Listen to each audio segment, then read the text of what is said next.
Hello, everyone, and welcome to this edition of Talks with Sato. Today we are here with Alexandria. How are you? I'm great, thanks to yourself. It's Okay, a that's pleasure to nice. be. That's really nice. Okay, thank you so much for coming here. Today we're gonna have a chill space. I would love to talk a little bit things, chill things on Bitcoin and about Rostock. But before that, I would like to say that we actually reached a new all-time high on Bitcoin and also on Bipro. Bitcoin at 104,000 and Bitpro at $124,000 around. So it is very nice what we are seeing on Bitcoin market price.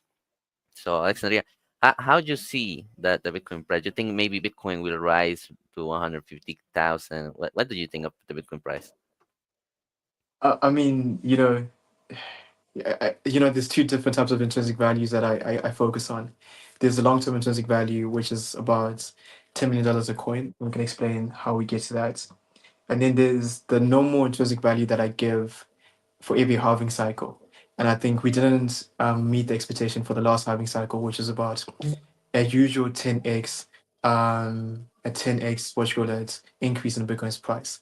So if you just say 10x for maybe the all-time high, I'm at least expecting around $600,000, but I think that's like too aggressive. So maybe like a $300,000 intrinsic value that we can see possibly within 2025, 2026 about that price.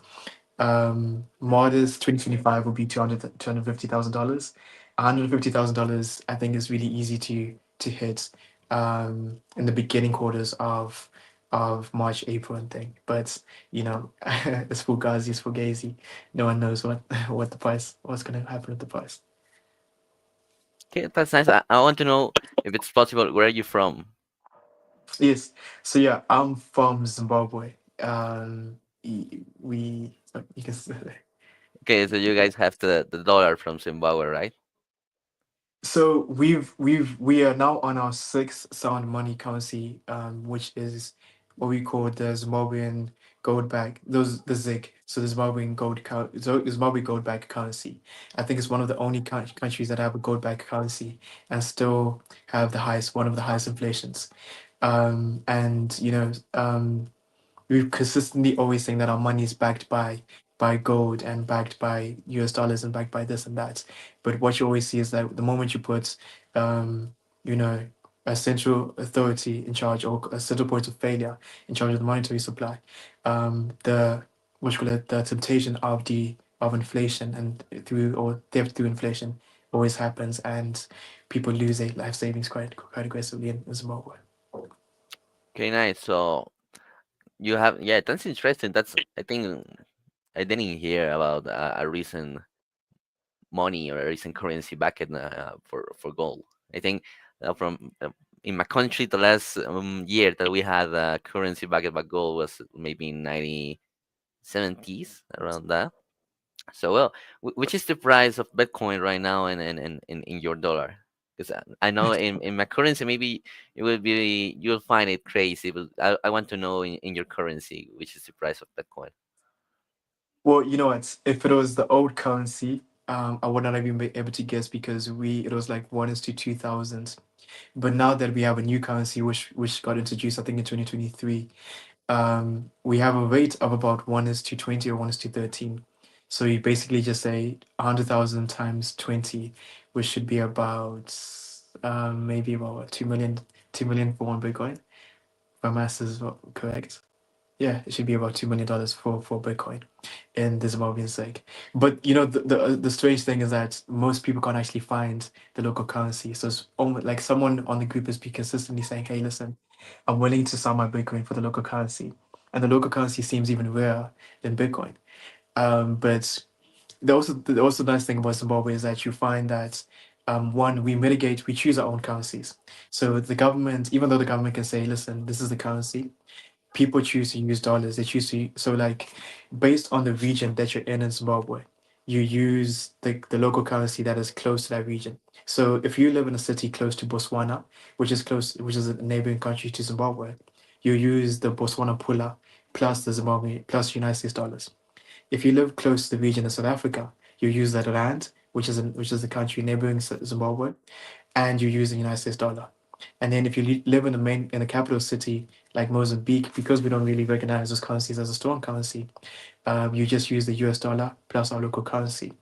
So what you see in Zimbabwe is that it's a market that is um, one looking for the currency which is the most moneyness and also which is also the hardest money.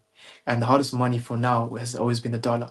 But also, what is the most moneyness? What do people believe has store value? And the one that has perceived value in Zimbabwe is the one that tends to be used based on the region. So this is why I do think that Zimbabwe it could have been a nation that adopted Bitcoin if we're able to change the value system in terms of saying, okay, why is Bitcoin value? If people can understand why Bitcoin is value, or for even example, why dollar chain is more valuable than the dollar, then adoption can occur at a much faster pace.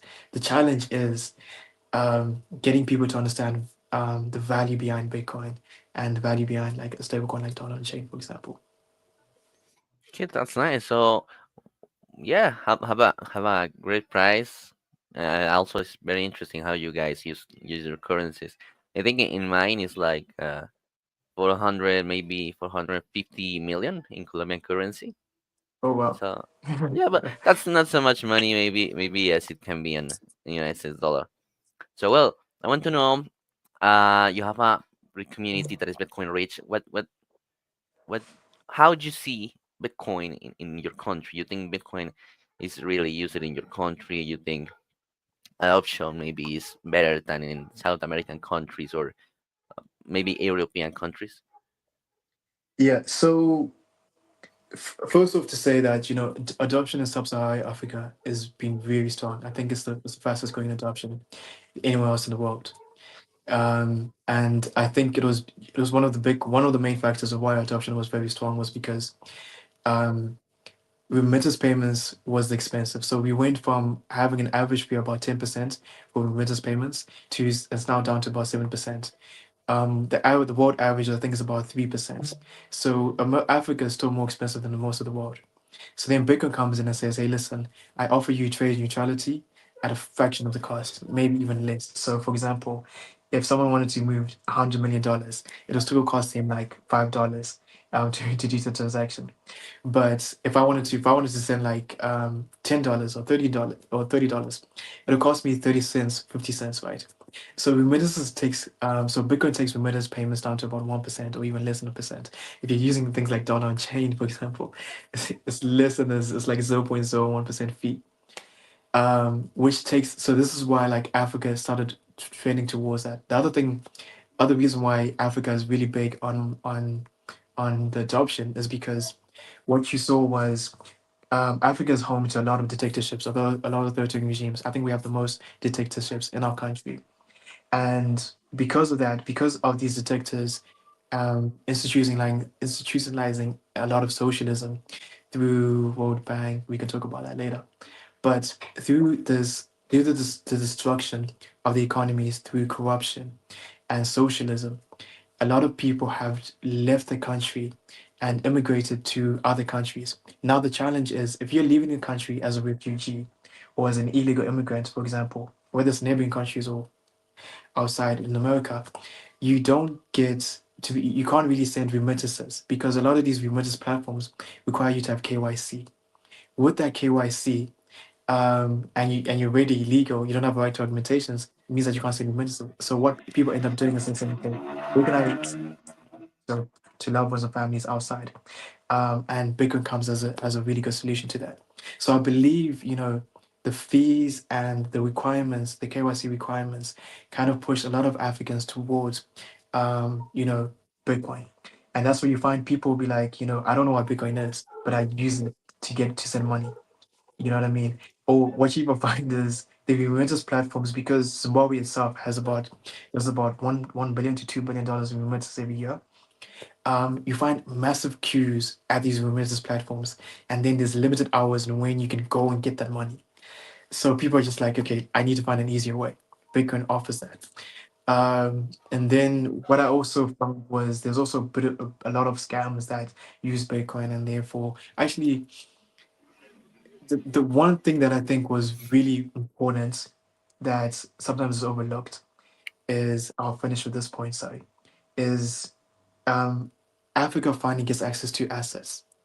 Before Bitcoin came, before there was Bitcoin, if I wanted to invest in the stock market, especially New York Stock Exchange, which is about 2,150 listed companies,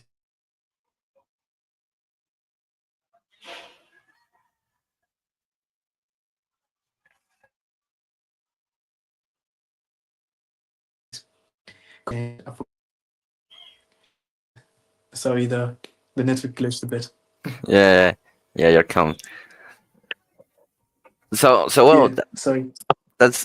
no worries, no worries. That's very interesting how you guys starting the adoption of Bitcoin. Because I was talking some days with a Norwegian man that asking me about what is better, the adoption by a government such as El Salvador putting Bitcoin as a legal tender, or the adoption of the people. The people start using Bitcoin as they want, or maybe if they see Bitcoin as a solution, as a currency solution. So also, I want to know how you discover Rostock and what you think about Rostock. Maybe also as projects of Rostock, maybe such as Money on Chain, also maybe Rostock Collective. And Yeah, I mean, you know what? I learned about Vustock well before I even started working for Vustock.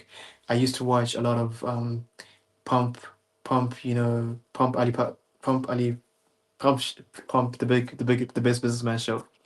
And I saw an interview that Yago did, and Yago was really well. He was really good at articulating Bitcoin, articulating Ethereum and other cryptocurrencies. And then he's like, you know what? He kind of saw he saw one of the biggest challenges was that a lot of these cryptocurrencies are just tech companies where every 10 years there's a new tech company offering better features, faster, more privacy, whatever it is, but they become obsolete every 10 years. Whereas Bitcoin solved the problem of store value. And when you solve the problem of store value, as money, gold was there for like 5,000 years. So it's going to be there for an almost indefinite time. So now what you have is one, a store of value that's going to be there indefinitely, right? Which is Bitcoin because nothing can get better than Bitcoin. And then you now have a protocol building on the store value and optimizing the security of it, right? With all these features. So it's like, okay, like just these two combinations was an amazing thing. Where you have Bitcoin and then you now have Restock, which is just smart contracting.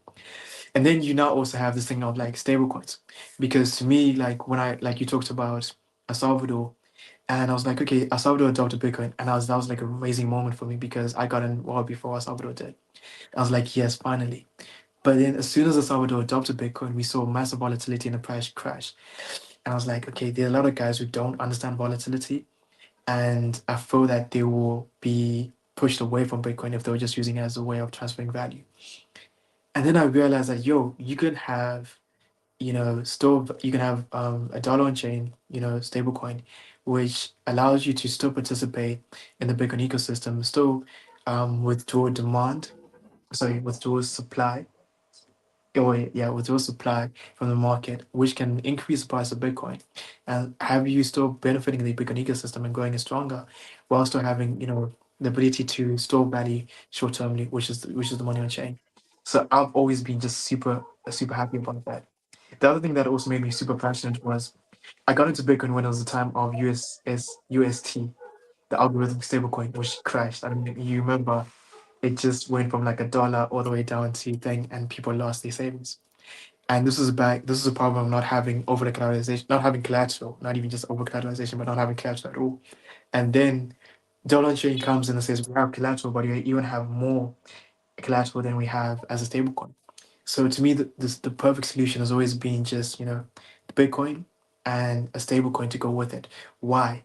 Because um, people always need short-term trading and they don't need the short-term volatility, but they can also still have the long-term store of value, which is Bitcoin or Bitcoin. it that sounds great. So also you're a Rostock ambassador, right? Yes, yes. So yeah, I've been a research ambassador for almost a year, and it's allowing me to do so much amazing work. I've traveled throughout SADC. So SADC is it's basically the southern division of Africa, Botswana, Zimbabwe, and South Africa. And I think I've traveled to about maybe three or four countries. and I've gone to about maybe 7 cities, going to places where Bitcoin communities never existed at all.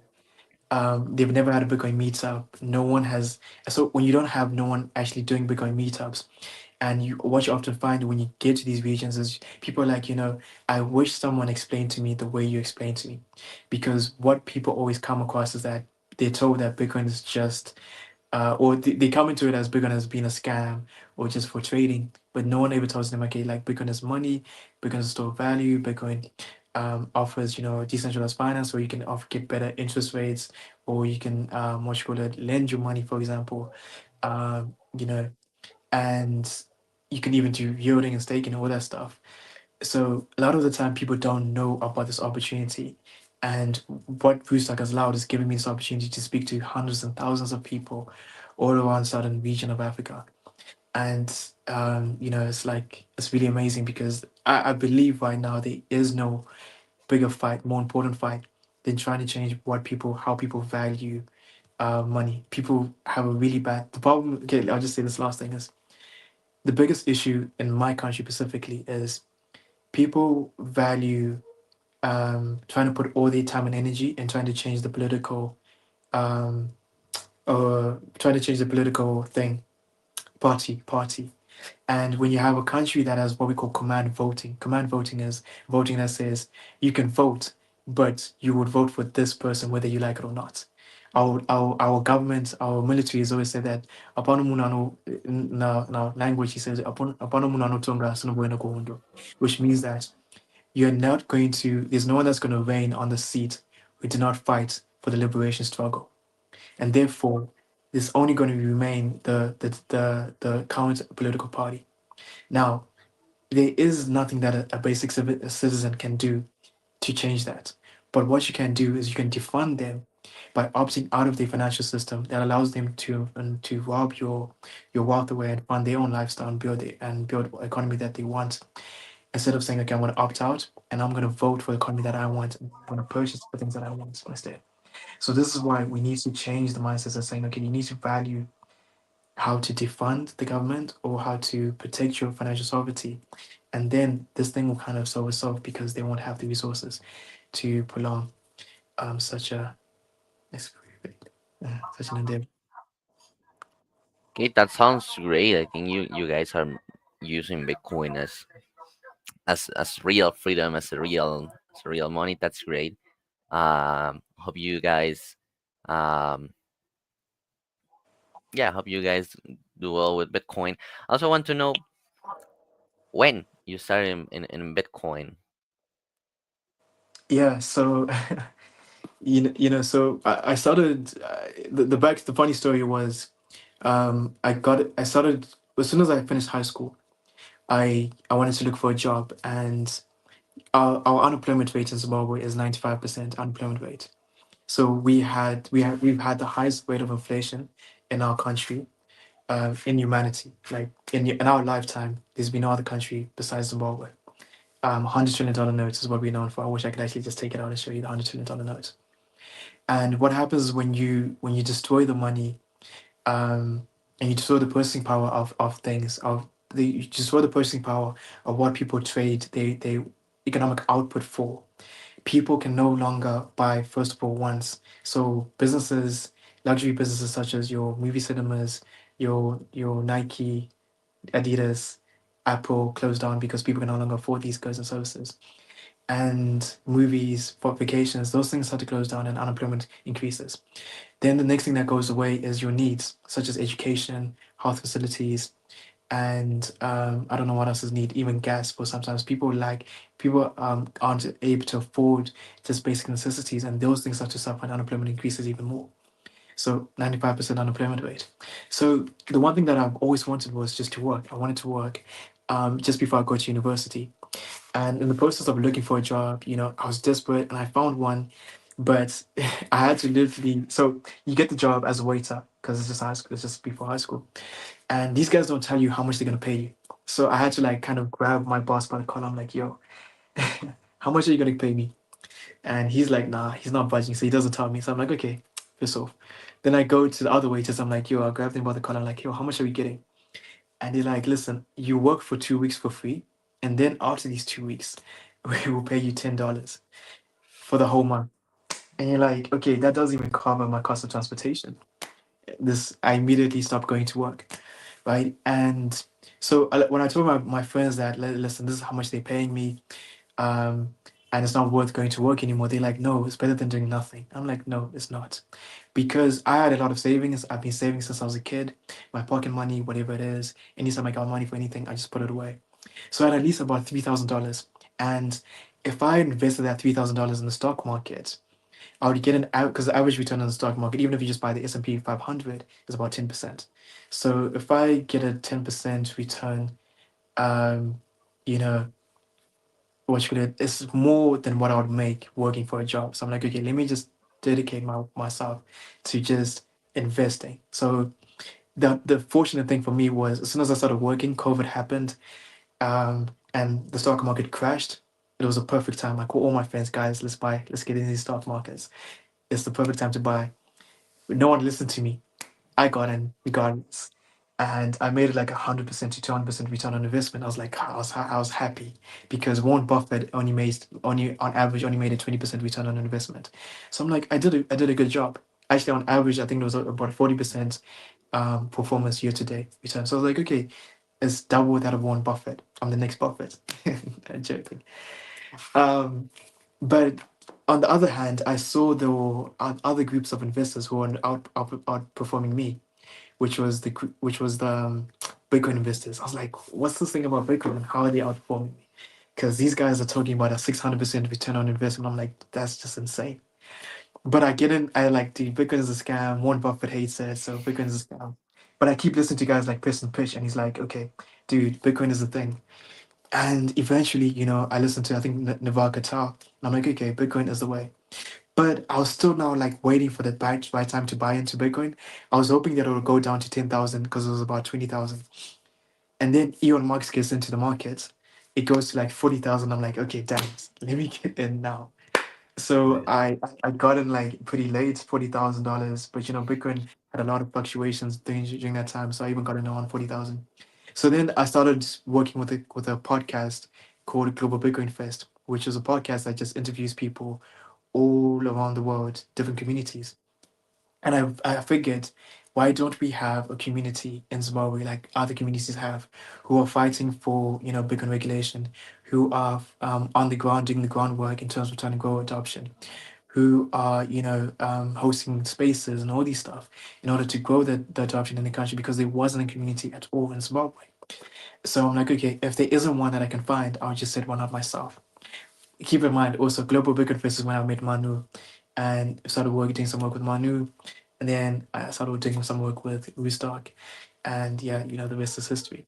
So it was like just this. I've always been an investor at heart, but then Bitcoin is this perfect thing of being an idealist, but also being capitalist, where you can make as much money by doing the right thing, which is like a beautiful combination in the Bitcoin ecosystem. Yeah, that's a you have a great history about how you joined into Bitcoin. Also, that's a nice point of view because yeah, you're working. You didn't receive a good payment in your work, and you discovered that you can invest, and also you discovered Bitcoin. So, and also, I think maybe you use Bipro and Bitcoin at the same time, maybe. Yeah, absolutely. I mean, I had an interesting story. So my father actually got into Bitcoin before me. He even did Bitcoin mining. But my father gets in and out of Bitcoin, so he wasn't really that much of a. He's not a Bitcoin maxi, I would say.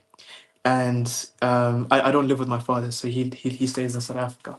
So when I went to visit him for the holidays, actually I think I was going to Muscle Bay. So I was going to see Bitcoin Kasi. So when I was coming back from Bitcoin Kasi, we stayed by the beach, and so I'm now talking to my other uncles, because we just had some. We went on a boat, like on a speedboat, and I lost my private keys. So anyway, so after the private keys, after losing my private keys, and I was hurt. I was talking to my uncles about Bitcoin, because they're trying to tell me about it, and now we're talking about all this stuff. And my father had a lot of other cryptocurrencies and stuff. And after like a long discussion from like the afternoon all the way to the night, my father calls me when we back home, and he's like, "Hey, listen. Firstly, how do I have self custody of my wallet?" And then he's like, "Okay." Then the other thing that you're talking about was BitPro. How does that work? I'm like, "Oh, it's Bitcoin plus interest." Then he's like, "Oh, but I heard the thing about the XRP." I'm like, "Okay, what about XRP? I heard it's the fastest cryptocurrency." I'm like, "No, it's Lightning. That's Bitcoin." And I'm like, "Oh, so there's no use case." I'm like, "Yeah, it doesn't." So I'm like, "Listen, Bitcoin is the ultimate one." And then I'm like, "Okay, now what you can have is you can have Bitcoin's performance, right? Plus an additional what you call it, enhanced performance because of the liquidity that BitPro provides to dollar J stablecoin." Then he's like, "Oh, that's good, man. I want to put some money in." So he takes he sells all his cryptocurrencies and puts it immediately into BitPro. And I'm like, it's advisable to not put everything. Maybe just put like some in BitPro and some in Bitcoin. It's like, no, why should I hold Bitcoin if I don't get any like yield on this? Like, no, I'm putting everything into BitPro. That's what he does. So I was just like, okay, that's a pretty story. Actually, the one thing that I found easiest when it comes to Zimbabwe, and the one thing that people love in Zimbabwe is Bitcoin, because everybody wants Bitcoin, they do, but because I think just economic conditions are pretty harsh, they always just want an additional yield, right? And just to give you like why this is important, because a lot of people always say, well, you don't need yield or you don't need interest, and it's like Warren Buffett. Um, Over the 57 years has made a 3 million% return on investment. 3 million% return on investment due to compounding interest. He did that by making an average of 20% every year. The S&P 500 only has made about 15,000% return on investment over the same time frame. 15,000% over 3 million. Like you can see the difference that a 10% interest makes on an investor's return. Because the S&P only did about 10% every year. So just a 10% outperformance really compounds over time. And it could be the difference between $100,000 and $1 million in your bank account. So they always say, take care of the pennies and the pennies will take care of the dollars. And that's why, something like BitPro is pretty useful for someone who is considering getting into the market. That's really nice. Your father was very confident on the idea on to predict people. Yeah, I think that's also nice. And also want to know if in Zimbabwe the people use also dollar on chain because it's a way to use the dollar 100% more decentralized and 100% collateralized over collateralized on Bitcoin. Yeah, absolutely, man. I mean, that's what I was saying. Like, even when, like, because the thing is, when it comes to stablecoins, is you need a stablecoin that has a lot of liquidity, and liquidity comes from the native asset. So there's nothing that has more liquidity than Bitcoin, right? So Bitcoin, Talon Chain offers that thing of saying, okay, if you want to easily, because once you get into the Bitcoin space or even crypto space, but once you get in the Bitcoin ecosystem, converting from stablecoins to Bitcoin is very cheap compared to when you have to buy when you sell your Bitcoin, go to US dollars and then go back into the USDT. This whole process, you're losing money, you're losing transaction fees. So by just having a stablecoin that allows you to remain in the Bitcoin ecosystem at a very low cost to convert from Bitpro, so from dollar on chain to our BTC is really important. So yeah, I mean, a lot of people. I mean, it wasn't just Zimbabwe. There was people in Botswana. They were really impressed by it. People in South Africa were really impressed by it, and even people in Zimbabwe. They were like, okay, once they figured out how to work, they're like, dude, this is what we needed, right? So yeah, absolutely. A lot of people. I think the one protocol that people have always loved that's never been hard as sell was money on chain. I think what you guys did was just like so revolutionary that people were just like, okay, yeah, this is really practical. This is what we need. I just think the challenge is people aren't having this conversation on Bitcoin bike stable coins and Bitpro, for example. People need to have this conversation more and more, and it'll be a pretty thing. I think a lot more people will go into the adoption of it. Yeah, thanks. That's a really good point of view because there's a lot of people that use Bitcoin, and for example, United States they prefer using USDC or USDT, And if Justin Sun catch you that you are moving more than $1 million, you're gonna get banned and your money gonna get stuck. So yeah, that's nice. Also, I think maybe a last question is which will be your recommendation for other people who's looking at this and people who will listen to this on Spotify about Bitcoin and also about dollar on chain and Bipro. Yeah. So my recommendation, is um, I think the first thing that we used to say was, just immediate. The best time to buy Bitcoin was 20 years was 13 years ago. The second best time is to buy it now. Buy it as soon as possible, and that investment will incentivize you to learn as much information as possible. But as soon as you buy it, do not just say, "Okay, I bought it," and leave it on exchange. Buy it, put it on a hardware wallet, put it on a hot wallet, for example, and immediately really start having either conversations with people, watch YouTube videos about it, because it is so insane to me that I find people who are Bitcoin agents who sell Bitcoin on a day-to-day basis, moving up to $20,000 worth of Bitcoin, but they don't know what a UTX is. They don't know what Lightning is. They don't know what dollar on chain is. They don't know what a layer two is. Like I met someone who got into Bitcoin in 2015, had a whole Bitcoin exchange, and he could not understand what dollar on chain was. He couldn't understand what a layer two was. I was like, how do you not know what a layer? Do you know how do you not know what Lightning is? How do you not know that Bitcoin transactions are immutable? So you know, people really they it's really bad that people aren't educating themselves enough about Bitcoin, because this is what I say is that come for the gains, stay for the revolution. There's an amazing revolution behind Bitcoin, and it could honestly change, especially Southern African continents like Latin America or Africa, for example. Future, because the one thing that people also don't understand is that there's a thing called the Cantillon effect, the Cantillon, Cantillon, Yeah. Cantillon effect, which is those who are closest to money benefit from the new money supply. And what people often look is that they look at it from a nation point of view. So they're saying, okay, in this nation, um, the money goes from the central bank to the governments at a 1% interest rate, and then it goes to the banks, and then these banks lend it out to the big business owners, who lend it out to the rich individuals who have assets, and then the peasants don't get anything. And of course, the rich and the big banks and and the governments benefit the most. That's why you see the capital city of Washington, which has the most government officials, has the highest net worth of individuals. Right? It doesn't make sense. Why is it that the average income in Washington is $1.2 million? Well, the Canceling effect. But you can even apply that same concept to a nation's point of view to say that, okay, when new money supply is created, it first benefits the closest money to the guys closest to money to the system.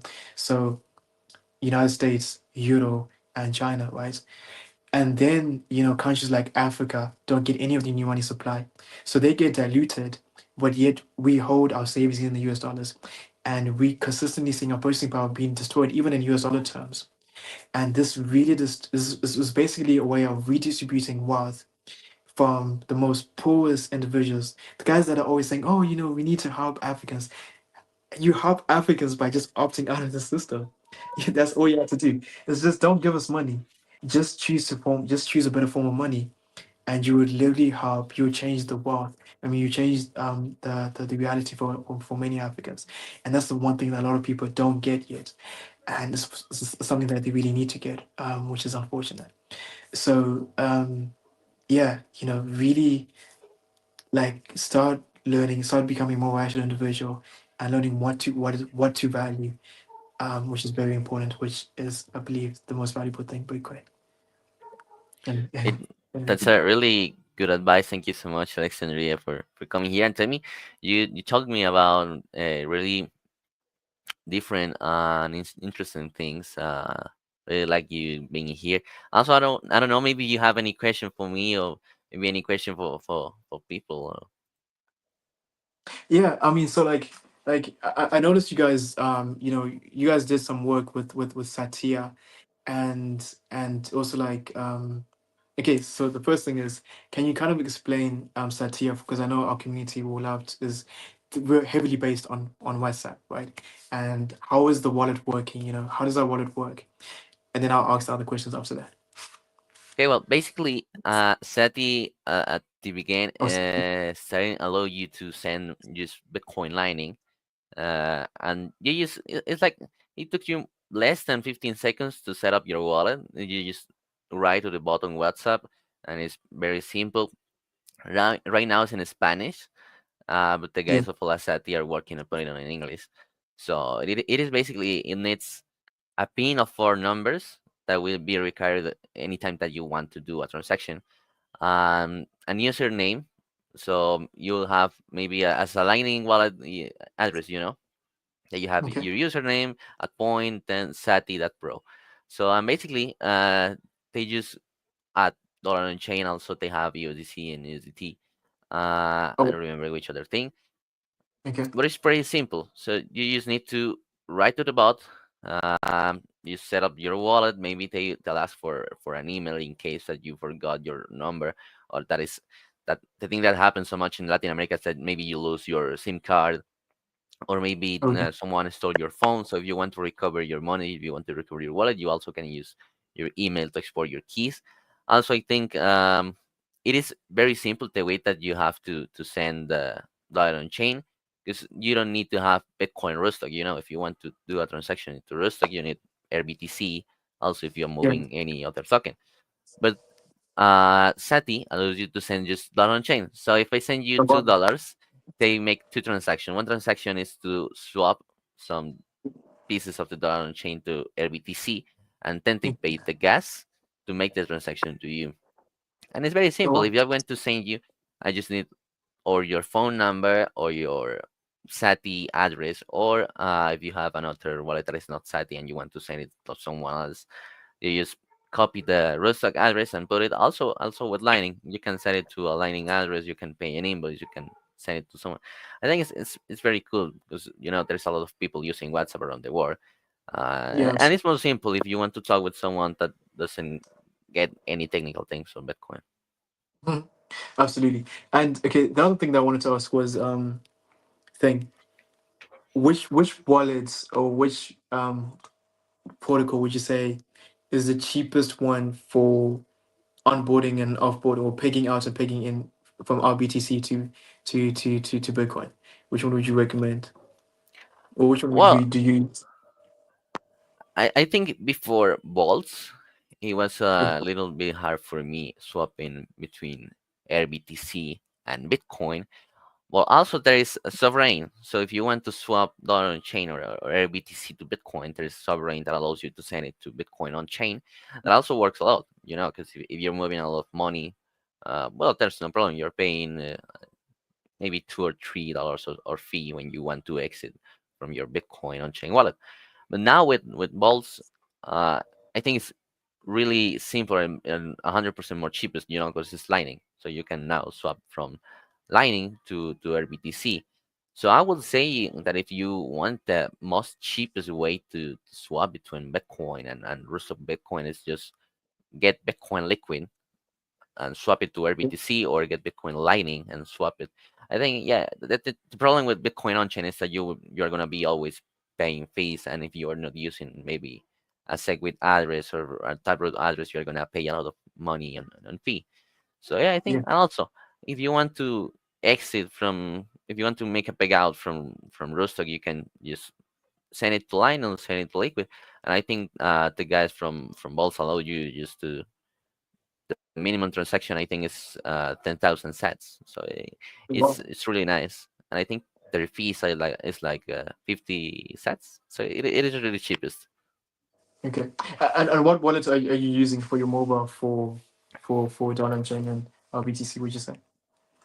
I like it, really nice. For me, it's really nice. Ravi Wallet's it's a good one that allows you to also save your dApps. So if you want to use maybe Pulse or Sovereign, you don't need to open Ravi and then open Chrome or open Yeah, yeah, yeah. Okay. yeah, yeah.